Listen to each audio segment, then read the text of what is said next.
Hello SPED 2010 students. This video is to go over week 10. So this is the last week before we have our second quiz or exam. So this week is really going to be talking about evidence-based practices. I also wanted to note that once you click in week 10, which is still under module 3, if you scroll down to assignments, you're going to see co-teaching, lesson plan, and presentation. So that is actually going to be due at the end of week 10. So April 2nd, that co-teaching lesson plan and PowerPoint presentation is due. I went ahead and put the quiz on here. The quiz is not actually going to open until April the 10th, but I went ahead and put that there for you. That way you know that it is for you to go ahead and start studying and being prepared for that. I also have the Quiz 2 study guide there for you as well. In week 11, which is under module 4, the Quiz 2 link will be there as well. This is just so you are aware that Quiz 2 is coming up. Let's go ahead and jump into week 10 so we can go over what you're going to be working on. So this week, we're really going to be looking at high leverage practices and evidence-based practices. So you're going to learn the difference between the two and what that would look like in a classroom. So you will have some articles to read. So you have an article called High Leverage Practices and Evidence-Based Practices, a Promising Pair. So I would like you to read that. You also have the article Successfully Implementing Evidence-Based Practices. Then you have a video that talks about high leverage practices. I also have some resources that goes through the different high leverage practices that we'll get into in just a minute. You also have an assignment, which is how you're going to be assessed. You will complete an IRIS module on evidence-based practices, and you will submit the worksheet that goes along with it. So that's how you're going to be assessed. I also want you to realize that the Quiz 2 is going to happen. So that's why I went ahead and put that on there as well. So the first thing that I want to go over is going to be the reading articles. So if you look here, I went ahead and put the 2 articles here that I'd like you to read. So you're not going to be reading out of a textbook. I felt that this week these articles really honed in on evidence-based practices, what they are, and how you can use both high leverage and evidence in your classroom to really help support those students, especially if you have an inclusion classroom, and how you're actually going to successfully implement those. So those 2 articles I want you to read. And you can find it under week 10 where it says reading articles. The next thing that I want you to do is watch a video. So the video here, the video is called Welcome to Our New Series on High Leverage Practices. It really introduces you to HLPs and what they are. As always with these videos, there's always a transcript that's really going to be useful. So if you'd rather not watch it and you are a read or write kind of person, then I suggest just looking at the transcript, which is available to you on the link webpage. So you'll see it's there. The next thing you'll see is I have a Nearpod presentation. This is really neat because the presentation really goes through the high leverage and evidence-based practices, but it also gives you quiz questions so you'll get that feedback that's going to help you with your understanding. So I have the link. When you click on it, you'll just put your name and you'll be able to join the lesson. So for the resources I talked about just a moment ago is talking about the different high leverage practices. So we've got the collaboration, we have, I have a website here for you, and this is all under resources. That really goes into different resources for you, even videos about how you can practice them and apply them, give you some articles, what you should know. So this is a really good resource for you if you want to save this page. So we're talking about the different high leverage practices that you're going to have to go over. So we're looking at collaboration, so I have a link for it. Okay, you can download the PDF. I do encourage you to save this for later. You have assessment, social, emotional, and instruction. So please make sure you download and save these high leverage practices. The standards are there as well. So make sure that you look at those. And you will find all of these underneath resources. Okay, so if you're in week 10, which is under module 3, you'll see resources. When you click in there, you'll see it. The next thing I want to draw your attention to is the PowerPoint this week. It's not very long, but it has a lot of good information, and there are some links as well. We talk about how high leverage practices came to be. So we're talking about this was implemented through the Elementary and Secondary Education Act, or also known as ESEA, and the research behind it. So then you have a video here. It is 13 minutes, but I feel like it's really important because it talks about the interventions and why this came about through ESSA. And it really goes even further into talking about the tiers or the levels when we're talking about evidence-based practices. Okay, it talks to you how you're going to be doing a module. And then again, it goes over those 4 resources that I gave you when we're talking about the HLPs, which are organized under 4 aspects, which is collaboration, assessment, social emotional behavior, and instruction. So within these 4 aspects, there really are 22 practices when we're talking about high leverage. Okay, these are practices critical to K-12, and they should be used in classrooms, especially inclusion classrooms.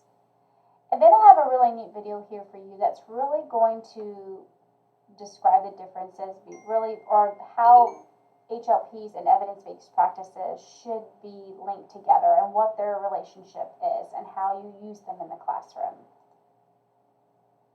So just make sure that you go over that PowerPoint and watch the videos within the PowerPoint. I do want to point out that when you're in the PowerPoint, you need to put it in presentation mode in order for you to click into the actual links to get them to work. Now, for your assignment, you will be looking at an IRIS video or IRIS module. So when you get into the IRIS module, it'll look like this. It's going to be over evidence-based practices. When you hit begin, and I'm just drawing your attention to, because we're going to talk about the worksheet you're going to submit for your assignment this week, you're going to see a video called Challenge. You do need to watch this video because after you complete the IRIS module, you will be completing a worksheet. This worksheet is what's going to be submitted as your assessment piece, or what I'm going to assess you on this week. If you look at the very top of the worksheet, you're going to see it says begin by watching the challenge video. That is going to be referring to the very first video you will come upon when you're in the IRIS module. So that's what it's talking or referring to. So you will go through the IRIS module. You are not going to be turning the assessment in, but as always, I suggest you answer these questions or have them printed out or saved. That way you'll be able to answer them as you're going through the module. This just helps gain a deeper understanding of evidence-based practices. So you will complete this worksheet. You need to have this out or open while you are watching or going through the module. So what it's looking for is really looking for obviously some definitions. You're going to be doing some fill in the blanks. You will get all of these answers from the IRIS module. Then it wants you to go into the 4 terms encountered when searching for evidence-based practices, right? When we're talking about research. So you will list those 4. And then you're going to list 2 reasons that you would need to be using evidence-based practices in the classroom. Now, there's an audio clip of Brian Cook that I want you to listen to, and it's really an analogy that he is discussing in the audio clip. And I want you to write down what is he referring to, like what point is he trying to make, the main concept here. So if you go to page 2, okay, you'll see that. Excuse me. Let me go back to the beginning of the module.